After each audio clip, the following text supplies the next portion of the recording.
This is a simple illustration of a hospital setting with a patient space and a workspace. When a patient is admitted to a bed, they bring their microbiome with them, and as they settle in, their usual skin and gut bacteria, viruses, and yeast begin to spread throughout the room. Usually, our commensal bacteria is mostly harmless, but in a hospital setting, patients tend to have more gram-negative bacteria than usual, and resistant organisms take over as soon as patients get antibiotics.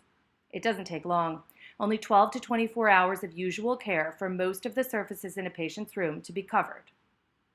Healthcare workers come to work covered in our usual microbes as well, and we spread it to the surfaces we touch. But everyone shares this workspace, so it's not just our own microbes that we carry around on our hands.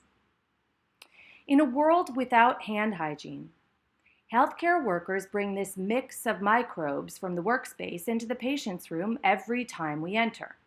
As we work, we mix our microbes into the patient's and vice versa. Over the course of the day, hundreds of ins and outs without hand hygiene move the patient's unique bacterial flora outside of the room and onto the workspace where it can be shared with our colleagues and other patients. This isn't an OR, and we aren't trying to keep it sterile. But clean hands go a long way toward keeping the patient space separate from the workspace.